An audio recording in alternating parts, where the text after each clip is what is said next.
ये 3 प्रकार की औरतें भूल कर भी शिवलिंग को जल ना चढ़ाएं, अन्यथा घोर पाप लगता है। एक बार की बात है, माता पार्वती भगवान शिव से पूछती है, हे स्वामी, आप ही आदि और अंत है, आप ही के कारण काल प्राणी को ग्रहण करता है। परंतु आज मेरे मन में यह जानने की जिज्ञासा उठ रही है कि शिवलिंग को जल चढ़ाने के नियम क्या है, कौन सी स्त्री शिवलिंग को जल चढ़ा सकती है और कौन सी स्त्री शिवलिंग को जल नहीं चढ़ा सकती है।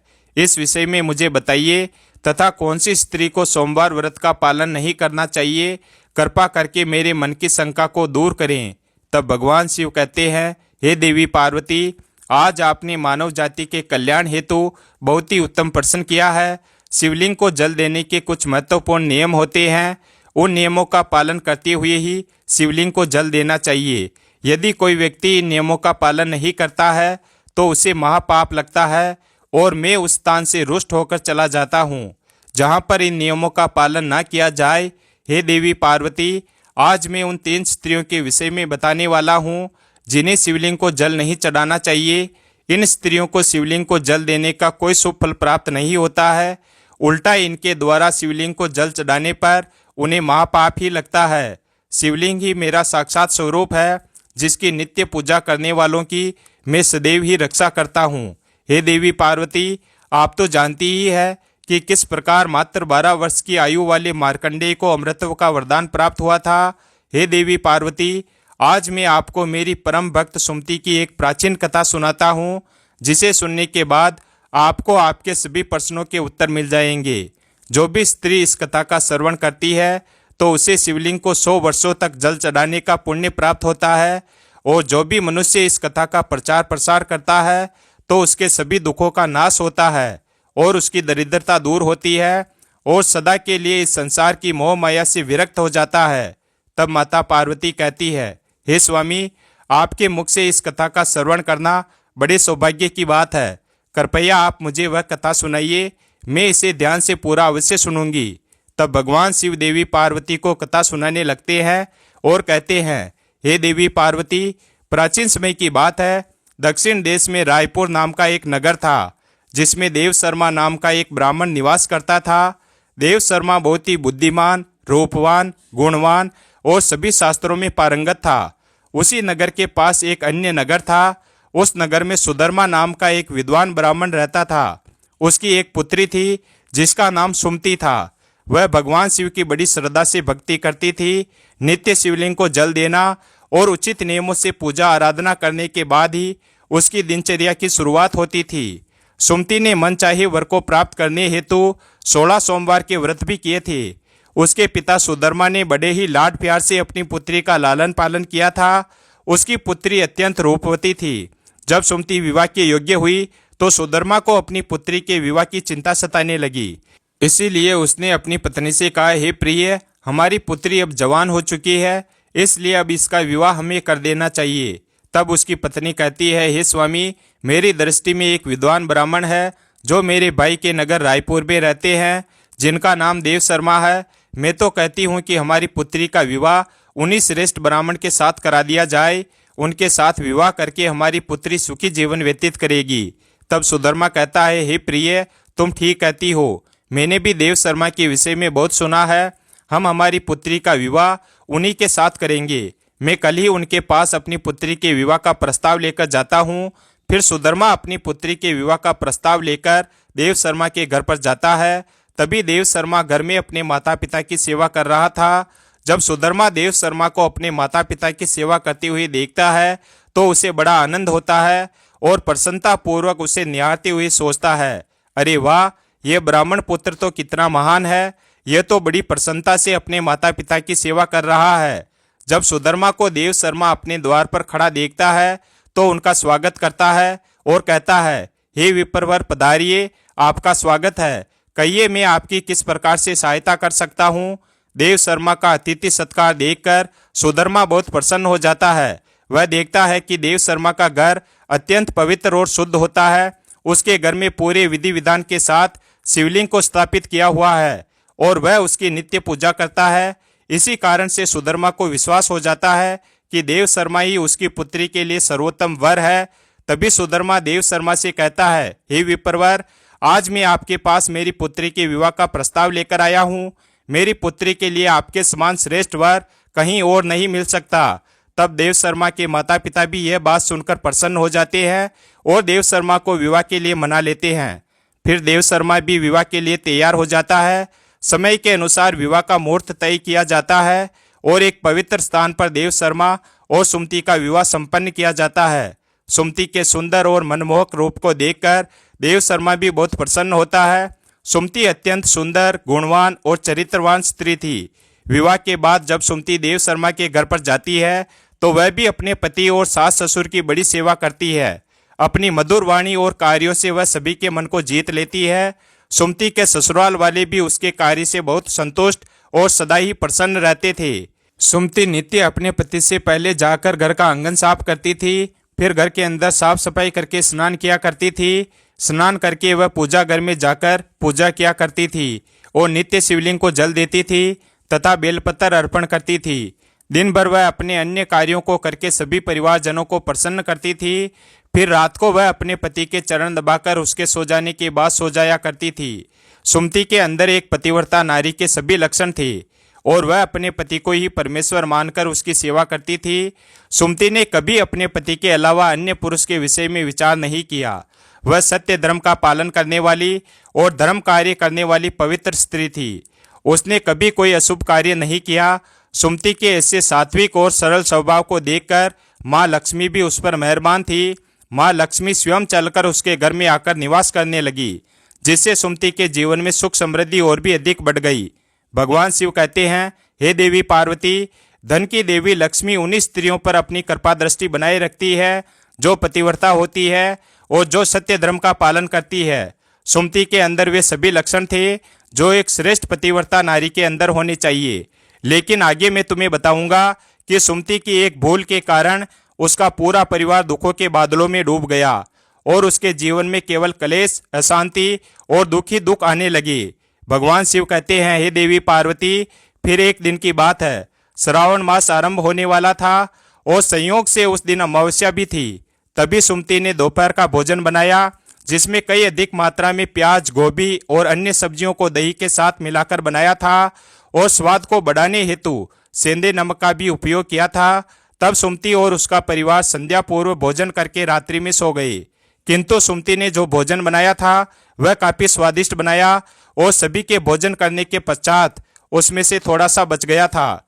जब अगली सुबह देव शर्मा और सुमति सुबह उठे तो उन्हें रात का बनाया हुआ भोजन बहुत पसंद आया था और उन दोनों ने उसे खा लिया। कहते हैं कि प्याज के अधिक सेवन करने से मनुष्य की कामुकता बढ़ जाती है। अब उन दोनों के साथ यही हुआ। सुमति का पति अत्यंत कामातुर होकर सुबह स्नान करने के पश्चात सुमति के पास आया और उसने सुमति के साथ संसर्ग किया, जिससे सुमति का शरीर अपवित्र हो गया। लेकिन सुमति का मन भी काम के प्रभाव में ही था, इसीलिए वह भी अपने नित्य नियम को भूल गई और उसने पति के साथ संबंध बनाने के बाद बिना स्नान किए ही शिवलिंग को स्पर्श किया और जल चढ़ा दिया, जिससे सुमति के शरीर में महामोह ने प्रवेश कर लिया, जिस कारण से सुमति के सारे इंद्रिय तिलमिला उठे। सुमति के शरीर में महामोह के प्रवेश करते ही भगवान शिव क्रोधित होकर वहां से चले गए तथा उस अपवित्र अवस्था को देखकर शिवजी अपने ही भक्त से रुष्ट होकर वहां से चले जाते हैं। तब से सुमति के शरीर में निवास कर रहे उस महामोह ने उसे सभी धार्मिक कार्यों से वंचित कर दिया तथा उसने अपने सभी श्रावण सोमवार व्रत के पुण्य को नष्ट कर दिया। उन दोनों ने अनजाने में लहसुन प्याज का सेवन किया तथा सोमवार के व्रत के दौरान सुमति ने सेंधे नमक का उपयोग अपने भोजन में किया, जिस कारण से उसका व्रत भी विफल हो गया। जिस व्रतों को करने से मनुष्य को महापुण्य की प्राप्ति होती है, वहीं सुमति अपने अनजान दुष्कर्मों से पाप की भागी बनती जा रही थी। महामोह के शरीर में वास होने के कारण सुमति की मति भ्रष्ट हो जाती है तथा इसका विपरीत प्रभाव सुमति के पति पर भी पड़ा और वह भी सदा कामातुर होकर सुमति के साथ भोग विलास करने लगा। उसका मन सदैव ही काम वासना में लगा रहता। फिर एक दिन सुमति के पति ने तो सभी सीमाओं का उल्लंघन किया और सुमति के मासिक धर्म के दौरान ही उसके साथ संबंध स्थापित किया, जिससे सुमति के शरीर में निवास कर रहा ब्रह्म हत्या का पाप उसके पति के शरीर में प्रवेश कर गया। हे देवी, जब स्त्री मासिक धर्म से होती है तो उसके शरीर में 3 दिनों तक ब्रह्म हत्या का पाप निवास करता है, क्योंकि ब्रह्मदेव ने इंद्र के शरीर से ब्रह्म हत्या का पाप निकालकर वृक्ष, जल, अग्नि और अप्सराओं को ग्रहण करने के लिए कहा था। उसी समय से स्त्रियों के शरीर में मासिक धर्म के दौरान ब्रह्म हत्या का पाप निवास करता है, और जो भी पुरुष मासिक धर्म के दौरान स्त्री को स्पर्श करता है अथवा उसके साथ संबंध बनाता है तो यह पाप उसके शरीर में प्रवेश कर जाता है। वही ब्रह्म हत्या का पाप सुमति के पति के शरीर के अंदर प्रवेश कर गया और वह जमीन पर गिर पड़ा। उसे तुरंत ही कुष्ठ रोग हो गया, उसका अंग अंग जलने लगा, उसके शरीर पर छाले पड़ गए, उसके पूरे शरीर से रक्त और पीप की बदबू आने लगी और वह दर्द से चीखने चिल्लाने लगा और कहने लगा कि यह मुझसे क्या अपराध हो गया, मेरे द्वारा यह कैसा भयंकर पाप हो गया। मैंने सब कुछ जानते हुए भी महापाप किया है। हे भोलेनाथ, अब मेरी रक्षा कौन करेगा। तभी सुमति की सास तुरंत उस स्थान पर आ गई तो उसने देखा कि उसका पुत्र कुष्ठ रोग से ग्रसित होकर जमीन पर गिर पड़ा है। वह क्रोध में आकर सुमति से कहने लगी कि अरे कुलटा, अरे पापिनी, तूने ये क्या कर डाला, अपने ही पति का धर्म भ्रष्ट कर डाला। तूने उसके साथ मासिक पीड़ा में क्यों संबंध बनाया। अपने पति की ऐसी हालत देखकर सुमति बहुत घबरा गई और जोर जोर से रोने लगी और कहने लगी, हे सासू माँ, मुझे क्षमा करो, मुझसे बहुत बड़ा अपराध हो गया है। काम के वशीभूत होकर मेरे द्वारा यह अपराध हो गया है। तब सुमति की सास ने कहा, हे पापिनी, तू इस घर से अभी निकलकर चली जा। तुझ जैसी कुलटा स्त्री को इस घर में नहीं रहना चाहिए। तूने मेरे बेटे के जीवन को नर्क बना दिया है और पता नहीं आगे और क्या क्या करेगी। सुमति कहती है, हे सासू माँ, मैं कहाँ जाऊँ, मेरे पति के अलावा मेरा कोई नहीं है, मैं उन्हें छोड़कर जीवित नहीं रह सकती। सुमति की सासू माँ कहती है, तू कहीं भी जाकर मर जा, लेकिन अब तू इस घर में निवास नहीं कर सकती। इतना कहकर सुमति की सास ने उसे धक्के मारकर घर से बाहर निकाल दिया। फिर सुमति दुखी होकर घर से निकल गई। उसे अपनी भूल पर बड़ा पछतावा होने लगा। उसे कुछ भी समझ में नहीं आ रहा था कि वह क्या करे। तब सुमति चलते चलते एक वन में पहुंच जाती है। उसी वन में एक शिव मठ था। तब वह उस मठ पर सहायता मांगने के लिए जाती है तो उस वक्त उस मठ पर कोई नहीं होता है। सुमति उस मठ पर जाकर बैठ जाती है और अपने दोस्त के बारे में सोचते हुए दुखी होने लगती है। फिर कुछ समय बाद एक साधु उस आश्रम पर आते हैं जो कि उस मठ के पुजारी थे। जब वह साधु एक स्त्री को अपने मठ पर दुखी बैठा हुआ देखते हैं तो आश्चर्यचकित हो जाते हैं और पास जाकर उस स्त्री से पूछने लगते हैं, हे कल्याणी, तुम कौन हो और किस कारण से इस स्थान पर अकेली बैठी हो। तुम्हारे दुख का क्या कारण है। कोई गुप्त बात ना हो तो अवश्य बताओ, शायद मैं तुम्हारी कोई मदद कर सकूं। तब सुमति कहती है, हे मुनिवर, मेरा नाम सुमति है। मेरे द्वारा घोर पाप हो गया था, जिस कारण से मैं अपने परिवार से बिछड़कर इस स्थान पर आई हूँ। तब साधु कहते हैं, हे देवी, ये क्या कह रही हो, तुमने कौन सा पाप किया है, मुझे विस्तार से बताओ। तब सुमति कहती है, हे मुनिवर, मेरे द्वारा घोर पाप हो गया है। मासिक धर्म के दौरान मैंने अपने पति के साथ संबंध बनाया था, इसी कारण से मेरे पति कुष्ठ रोग से ग्रस्त हो गए और दुख भोग रहे हैं। फिर साधु कहते हैं, बेटी, तुम चिंता मत करो, तुम्हारे द्वारा जो पाप हुआ है उसका प्रायश्चित करो, तुम्हें पाप से मुक्ति मिल जाएगी।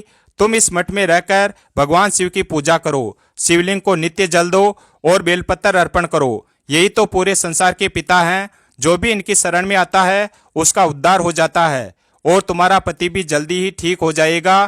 फिर वह सुमति वहीं पर उसी शिव मठ में रहकर भगवान शिव की नित्य पूजा करने लगती है।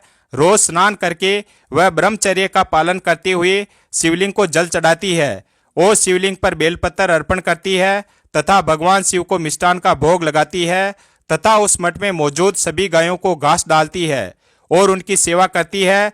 दिन भर वहीं मठ के मंदिर में भगवान शिव की मूर्ति के आगे बैठकर भगवान शिव की भक्ति करने लगती है, उनकी स्तुति करती है और फिर से अपने पति के निरोग होने के लिए 16 सोमवार का व्रत भी करती है। इस प्रकार से 1 वर्ष बीत जाता है, किंतु वहीं दूसरी ओर भगवान शिव भी उसकी परीक्षा ले रहे थे। अब अगला श्रावण मास प्रारंभ होता है।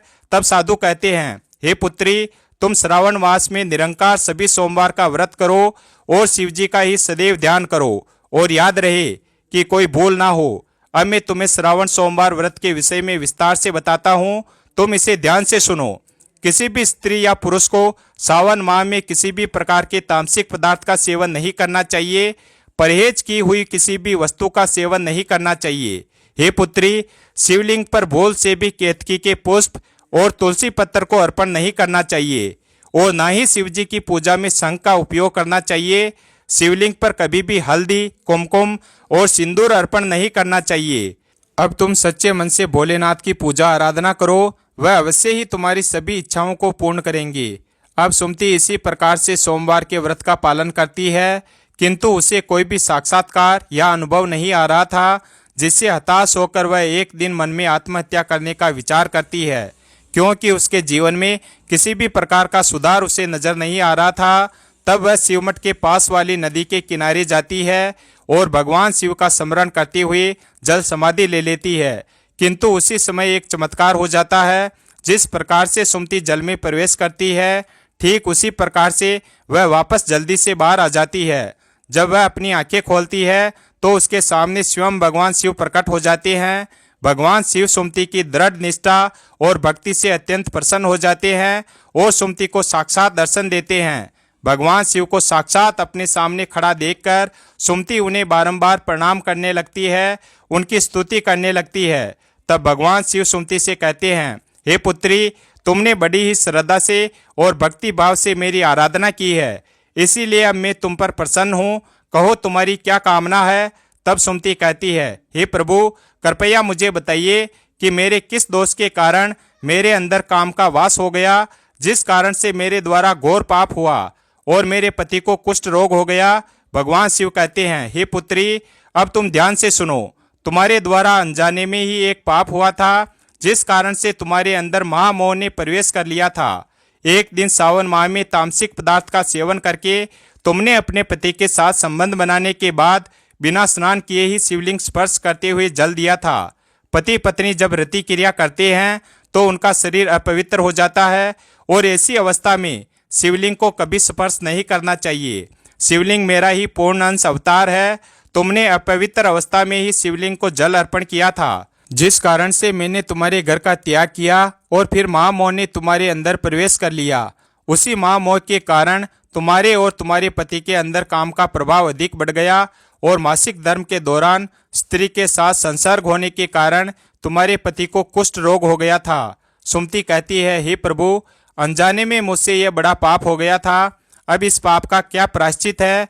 भगवान शिव कहते हैं, हे सुमति, इस पाप का प्रायश्चित तुमने 1 वर्ष तक ब्रह्मचर्य व्रत का पालन करके कर लिया है और 16 सोमवार का निरंकार व्रत भी किया है, इसीलिए अब तुम पापों से मुक्त हो। सुमति कहती है, हे प्रभु, कृपया मुझे बताइए किस अवस्था में शिवलिंग को जल नहीं चढ़ाना चाहिए और शिवलिंग पर जल चढ़ाने के क्या नियम है। तब भगवान शिव कहते हैं, हे पुत्री, अब मैं तुम्हें शिवलिंग को जल देने के नियम बताता हूँ, तुम इसे ध्यान से सुनो। हे पुत्री, शिवलिंग अत्यंत पवित्र होता है, यह मुझे सबसे अधिक प्रिय है, इसीलिए इसकी सात्विकता और पवित्रता बनी रहनी चाहिए।